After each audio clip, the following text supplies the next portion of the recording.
பாம்பே பஜார் ஆதரவாளர்களுக்கு விக்கி ப்ரோஸின் சுதந்திர தின நல்வாழ்த்துக்கள். மிதுன ராசிக்காரங்களுக்கு இந்த ஆகஸ்ட் 2025 எந்த மாதிரியான பலன்களை வைத்திருக்க போகுது? ராசியில் 2 சுபர் இருந்து அட்டகாசமாக இருக்கக்கூடிய ஒரு காலகட்டம். கடந்த காலங்களில் கடுமையான விரைய அமைப்புகளை உங்களோட விரையாதிபதி பணனில் இருந்தாருன்றனால செஞ்சுக்கிட்டே இருந்திருப்பாரு. இதனால சேமிப்புகள் கரைய என்னடா பணமே கையை விட்டு இப்படி போய்கிட்டு இருக்கே, கையில் காசையை நிறுத்தி வைக்க முடியலையேன்ற மாதிரியான ஒரு நிலைமை எல்லா தரப்பு மிதுன ராசிக்காரங்களுக்கு இருக்கும். அந்த தன்மை அப்படியே மாறி சந்தோஷமாக இருக்கக்கூடிய ஒரு காலகட்டம். 2 சுபர்கள் வலுத்து ராசியில் அமரக்கூடிய அற்புதமான ஒரு காலகட்டம். கடந்த வருஷங்கள்ல, கடந்த காலகட்டங்களில், கடந்த மாதங்கள்ல இருந்து வந்த அத்தனை பிரச்சனைகளும் ஒரு முடிவுக்கு வர ஆரம்பிச்சு மனது சந்தோஷமாக இருக்க ஆரம்பிக்கக்கூடிய ஒரு காலகட்டம்ங்க.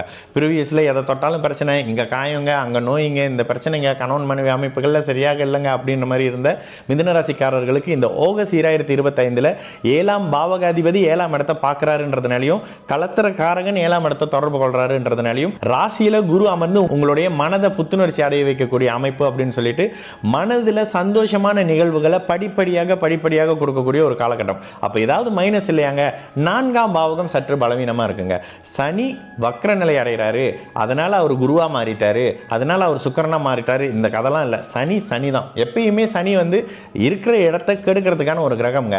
கேந்திர வலிமையோடு இருக்கும் பொழுதோ, உபஜயஸ்தானங்கள் இருக்கும் பொழுதோ அவர் ஒரு மாதிரியான நல்ல பலனை செய்வார்னாலும் கூட, இந்த இடத்துல சனி 10ஆம் இடத்துல செவ்வாயுடைய பார்வையில் இருக்கிறாரு அப்படின்றது உங்களுடைய 4 10ஆம் இடத்தை கெடுக்கக்கூடிய ஒரு அமைப்புகள் தான். பாவர்கள் தனிச்சிருக்கலாம், ஆனால் ஒருத்தர் பார்வையோட அடிப்படையில் தொடர்பு கொண்டிருக்கும் பொழுது இந்த இடத்துல தாயார் அமைப்புகளில் வயதான தாயார் இருக்கிறாங்க, தாயாருக்கு இந்த மாதிரியான விஷயங்கள் இருக்கு அப்படின்னக்கூடிய அமைப்புகளில் தாயாருடைய ஆரோக்கியத்தில் கவனம் செலுத்துறது, தாயாருடைய சில விஷயங்களில் அவங்களுக்கு ஏதாவது மன நிம்மதி இல்லாத தன்மை இருக்கிறது, உங்களுக்கும் அவங்களுக்கும் கருத்து வேறுபாடு வர்றது அப்படின்ற மாதிரியான 4ஆம் பாவகத்தினுடைய அமைப்பு இருக்குங்க. மீண்டும் 3வது வருஷமா பாம்பே பஜார் தீபாவளி டூர் நாடெங்கும் களத்துல இறங்க போறோம். ஷாப்பிங் பண்ண நீங்க ரெடியா? நீங்களும் ஆன்லைன்ல பிசினஸ் செய்றீங்களா? பாம்பே பஜார்ல எங்க கூட சேர்ந்து பயணம் பண்ண போறீங்களா?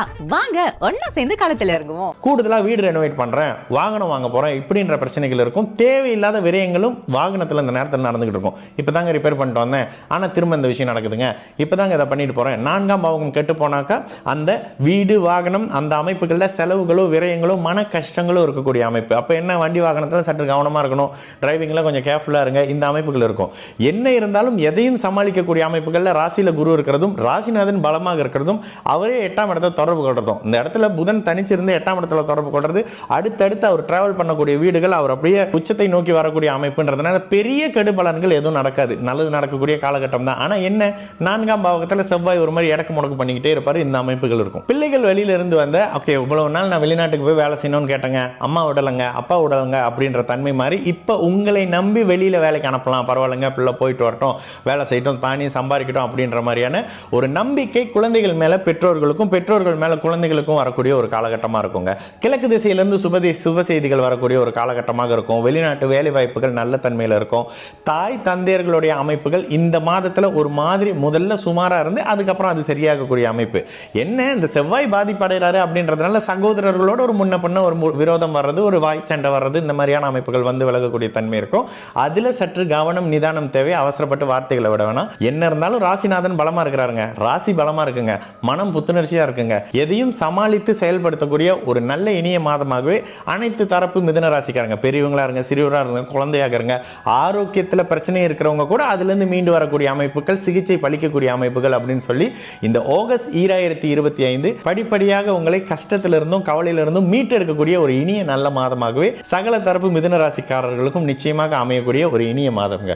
இந்த மாதத்தினுடைய சந்திராஷ்டம நாள் உங்களுக்கு 7ஆம் தேதியிலிருந்து 10ஆம் தேதி வரை அப்படின்றதுனால அந்த காலகட்டங்களில் மிகப்பெரிய முக்கிய முடிவுகள் எடுக்கிறதோ, சுப நிகழ்ச்சிக்கான ஒரு தொடக்கத்தை செய்யறதோ, வெகு தூர பயணம் போகும்போது பொருட்களை சரியா பார்த்துக்கிறது அப்படின்ற மாதிரியான அமைப்புகளை சற்று கவனமா நிதானமா பார்த்துக்குங்க. என்ன இருந்தாலும் சந்திராஷ்டமம் அதனுடைய வேலை உங்க மனசை கவலைப்பட வைக்கிற வேலையை செய்யும் தான். ஆனா கொஞ்சம் முன்கூட்டி பிரிகாஷனா இருக்கும் பொழுது அதிலிருந்து ஒரு அளவுக்கு நம்மளை பாதுகாத்துக்கலாம்ல. இந்த அமைப்புகளுக்காக கொஞ்சம் பாதுகாப்பா இருங்க. ஒட்டுமொத்தமாக மிதுனராசிக்காரங்களுக்கு கடந்த கால அமைப்புகள் இருந்து மீண்டு வெளியில நன்மையையும் நல்லதையும் அனுபவிக்கக்கூடிய ஒரு சுதந்திரமா, நாட்டுக்கு சுதந்திரம் கிடைச்ச மாதிரி உங்களுக்கு சுதந்திரம் இனிய அமைப்புகளில் கிடைக்கக்கூடிய ஒரு இனிய நல்ல மாதமாகவே மிதுன ராசிக்காரர்களுக்கு இந்த ஆகஸ்ட் 2025 நிச்சயமாக இருக்கும்.